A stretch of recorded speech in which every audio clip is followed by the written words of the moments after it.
ಪ್ರಧಾನಮಂತ್ರಿ ನರೇಂದ್ರ ಮೋದಿಜಿಯವರು ಹಾಗೆ ನಮ್ಮ ರಾಷ್ಟ್ರೀಯ ಅಧ್ಯಕ್ಷರು ನಡ್ಡಾಜಿಯವರ ಅಪೇಕ್ಷೆಯಂತೆ ಸ್ವಾತಂತ್ರ್ಯೋತ್ಸವ ಸಂಭ್ರಮವನ್ನ ಆಚರಣೆ ಮಾಡ್ತಕ್ಕಂತ ಸಂದರ್ಭದಲ್ಲಿ ಪ್ರತಿಯೊಬ್ಬ ಮನೆಯ ಮೇಲೂ ಕೂಡ ತ್ರಿವರ್ಣ ಧ್ವಜ ಹಾರಿಸಬೇಕು.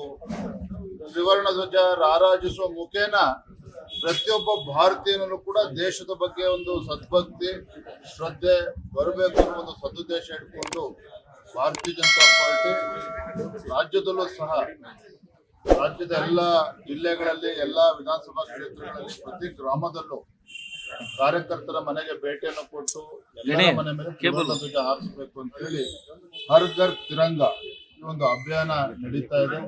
ಆ ನಿಟ್ಟಿನಲ್ಲಿ ಇವತ್ತು ನಮ್ಮ ಮಲ್ಲೇಶ್ವರಂ ವಿಧಾನಸಭಾ ಕ್ಷೇತ್ರದಲ್ಲಿ ನಮ್ಮ ಜನಪ್ರಿಯ ಶಾಸಕರಾಗಿರ್ತಕ್ಕಂಥ ಡಾಕ್ಟರ್ ಅಶ್ವಥ್ ನಾರಾಯಣ ಅವರು ನಮ್ಮ ಮಂಡಲದ ಅಧ್ಯಕ್ಷರು ಎಲ್ಲ ಕಾರ್ಯಕರ್ತರ ನೇತೃತ್ವದಲ್ಲಿ ಇವತ್ತು ತ್ರಿವರ್ಣ ಧ್ವಜವನ್ನ ಕೊಡ್ತಕ್ಕಂಥ ಕೆಲಸ ಮಾಡ್ತಾ ಇದ್ದಾರೆ.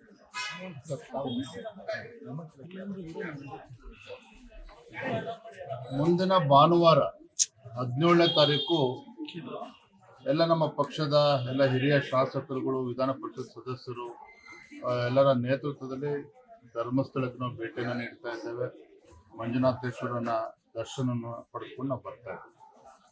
ಸರ್ ಒಂದು ಇಂಗ್ಲಿಷ್ ಅಲ್ಲಿ ಹೇಳ್ಬಿಡಿ. ಉದ್ದೇಶ ಏನು ಅಂತ ಅಲ್ಲಿ ಸಾಕಷ್ಟು ಗೊಂದಲ ಆಗ್ತಿದೆ. ಈ ಸಂದರ್ಭದಲ್ಲಿ ಬಿಜೆಪಿ ಎಂಟ್ರಿ ಆಗುವಂತದ್ದು ನೋಡಿ, ನಾವು ಎಂಟ್ರಿ ಆಗ್ತಾ ಇಲ್ಲ. ನಾವು ಭಾರತೀಯ ಜನತಾ ಪಾರ್ಟಿ ಕಾರ್ಯಕರ್ತರಕ್ಕಿಂತ ಹೆಚ್ಚಾಗಿ ಧರ್ಮಸ್ಥಳ ಮಂಜುನಾಥೇಶ್ವರನ ಭಕ್ತರಾಗಿ ನಾವು ತೆರಳುತ್ತಾ ಇದ್ದೇವೆ. ನಾವು ಭಾರತೀಯ ಜನತಾ ಪಾರ್ಟಿ ನಮ್ಮ ನಿಲುವು ಸ್ಪಷ್ಟತೆ ಇದೆ. SIT ತನಿಖೆ ಅದು ಶೀಘ್ರದಲ್ಲಿ ಮುಗಿಬೇಕು. ಇದನ್ನ ಹೀಗೆ ಎಳ್ಕೊಂಡು ಹೋಗಕ್ ಸಾಧ್ಯ ಇಲ್ಲ. ಸತ್ಯಾಸತ್ಯತೆ ಬಹಿರಂಗ ಆಗಬೇಕು, ಗೊಂದಲಗಳಿಗೆ ತೆರೆ ಬೀಳಬೇಕು ಅತಿ ಶೀಘ್ರದಲ್ಲಿ.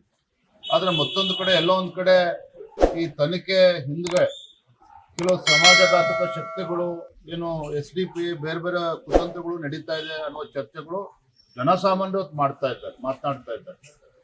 ನಾವು ಇವತ್ತು ಧರ್ಮಸ್ಥಳಕ್ಕೆ ಭೇಟಿಯನ್ನು ನೀಡಿ ನಾವು ದೇವರ ದರ್ಶನ ಪಡಿಸ್ಕೊಳ್ತೀವಿ. ನಾವು ಧರ್ಮಸ್ಥಳಕ್ಕೆ ಭೇಟಿನ ಕೊಟ್ಟು ಮಂಜುನಾಥೇಶ್ವರನ ಅಣ್ಣಪ್ಪ ಸ್ವಾಮಿ ದರ್ಶನ ಪಡಿಸ್ಕೊಳ್ಳೋಕೆ ನಾವು ಅಲ್ಲಿ ಕೂಡ ಹೋಗ್ತಾ ಇದ್ದೀವಿ. Thank you. ಲೇಟೆಸ್ಟ್ ಹಾಗೂ ಇಂಟ್ರೆಸ್ಟಿಂಗ್ ಸುದ್ದಿಗಳಿಗಾಗಿ ಬಾಸ್ ಟಿವಿ ಕನ್ನಡ ಚಾನೆಲ್ನ ಸಬ್ಸ್ಕ್ರೈಬ್ ಮಾಡಿ. ಹಾಗೆಯೇ ಬೆಲ್ ಐಕಾನ್ ಪ್ರೆಸ್ ಮಾಡಿ. ಇದರ ಜೊತೆಗೆ ಫೇಸ್ಬುಕ್, ಇನ್ಸ್ಟಾಗ್ರಾಮ್, X ನಲ್ಲೂ ಮಿಸ್ ಮಾಡದೆ ಫಾಲೋ ಮಾಡಿ.